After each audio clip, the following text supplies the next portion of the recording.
at the big old house party. And no, they're supposed to say giant house party, that's a trademark and all that, but in Mississippi, I like big old sounds a lot better. Look, I just want to tell you a little bit about why I'm running for the United States Senate and what I believe in, but first I've got some housekeeping business, and I tried to get it as big as I could so you could see it, but this is a campaign pledge. And basically what this pledge is saying that if you elect me as your next United States Senator, that I'm going to serve the full 6-year term. There won't be any guessing about that. Because see, the last time I ran for the U.S. Senate, the guy I ran against, he kind of did like the old after a year in there, he did like the old hee-haw song that said, I'm gone. And took off and left us, and now we've got this special election that we're dealing with. So I'm saying that if I'm elected, you know that you're going to have a senator for the next 6 years.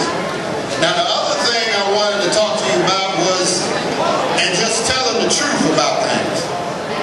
A lot of people are saying that we do not have a chance to win this election. They're saying that the odds are stacked against us. They're saying that this guy has been an institution. As a matter of fact, one of my opponent's supporters even went so far as to say that the only persons that stood a chance to beat him was Jesus Christ or Billy Graham. Now, I don't know where you grew up at, but where I grew up at, in a little small town, Chicago, Illinois, anybody ever heard of that?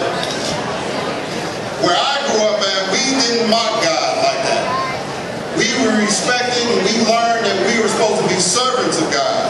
And as a servant of God, we understand that when the battle is His, it is not anybody else's. And the victory comes when He decides that it's going to be, and not when anybody else decides. The other thing that they keep saying, well, Fleming, his name is on a building on every campus in the state. And you know, what chance do you have against that? And I said, well, the question I have is, how many bills does his name have on? And what impact has those bills done for us in the state of Mississippi over a span of 30 years? I was 13 years old when my opponent became a U.S. Senator. I'm 43, still there, and we have some questions that we need to ask. But you know, again, the reality is a lot bigger. This whole thing is a lot bigger than just me and my opponent. It is a battle between Wall Street versus Main Street. Wall Street has figured out a way to turn the clock back 100 years. We've got J.P. Morgan doing something they did 100 years ago, and that's bailing out financial institutions. Wall Street has hurt our housing industry so bad that with these predatory loans and all these other things that are going on, that's making it hard for Mississippians to have housing. We have in Mississippi the highest foreclosure rate in the United States of America. That's not acceptable. Wall Street has also found a way to make it hard for you to get back on your feet. They have pushed legislation. They have used their friends in the legislature to do that, in the U.S. Congress to do that. And they have even figured out a way to make us totally miserable by pushing the price of gas to $4 a gallon, by raising the barrel of oil to $150. Now, in the meantime, my opponent and friends of his are fighting to give these same people as many tax breaks as they could add. Just tax break on top of tax break. That is not acceptable anymore. This campaign is about speaking truth to power. The Bible says that you shall know the truth, and the truth shall make you free. And I'm here to tell you that if people understand the truth, they'll be free to break this bondage that we've been dealing with here in Mississippi for the last 30 years, and they'll vote for a U.S. Senator that's from Main Street, Mississippi, not representing Wall Street. See, a Main Street Senator understands that tax breaks should go to working people, people that sweat every day. As a matter of fact, Marie, could you step forward just a second? I want to show something. Now, y'all put your eyes on Marie real quick. Now, Marie, I want you to act like your feet are hurting. Okay. All right. Now,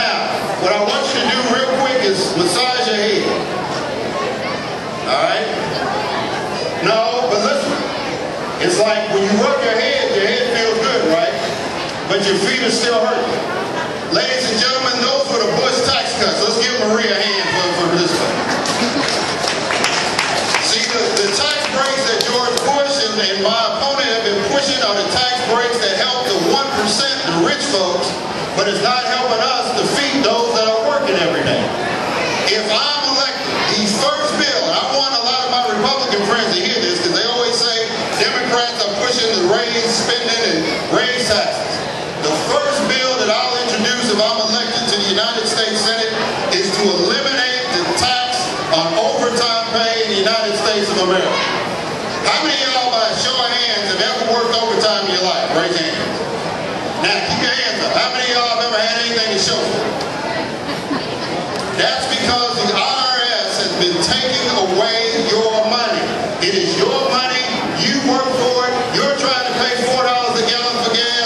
You're trying to pay $5 a gallon for milk. You're trying to take care of your utility bills. And Lynn Posey is trying to stop saying going up 28%. We have to have our money in our pockets. A Main Street, Mississippi senator also understands that small businesses, which hire 80% of the people in the state of Mississippi, 80%, they need to have capital to expand. They need to have opportunities to grow, to create more jobs. A Main Street, Mississippi senator understands that public education needs to be invested in, and it needs to be affordable for all the citizens. It is not a situation where you can sit here and say that I'm for Mississippi, and then you vote against increasing Pell Grant. You vote against lowering the interest of student loans. You vote against putting more money in tax credits for young parents that want to send their children to college. You've got to have a Main Street mentality and do exactly the opposite of that. We need to have more police officers on our streets. My opponent voted to cut funding that put 1,722 police officers on the streets of Mississippi, and he cut it. He voted to cut that off. That is not right for the citizens of the state of Mississippi who want to have secure neighborhoods and safe communities. We need to put more focus on public transportation because public transportation is the alternative to $4 a gallon gas. Can you imagine if you had some kind of shuttle service between Carthage and Philadelphia? Can you imagine if you had that golden triangle where you had public transportation access? Can you imagine those of us who live in Jackson, a bus service that actually ran 24 hours a day instead of 12? That's the kind of emphasis we need, and the federal government has the resources to make that happen. And finally, we need a Main Street Mississippi senator to understand that health care and housing that is affordable should be treated as a right and not as a privilege for a select few. Our Wall Street senator, as I said, has voted against all this stuff or has been indifferent to a lot of this stuff. And because of that, we have struggled and we have become the poorest state in the nation. But in that same home where I learned not to mock God, where I learned that I was a servant, I also learned that God is able. And I've also learned that we have to go through to get through to our breakthrough. That's go through to get through our breakthrough. And we've got to have that breakthrough. And if you go to the polls on November 4th and you elect Eric Fleming as your next United States Senator, you are going to have that breakthrough. See, we won't lose hope here. We won't lose our faith. This is our moment.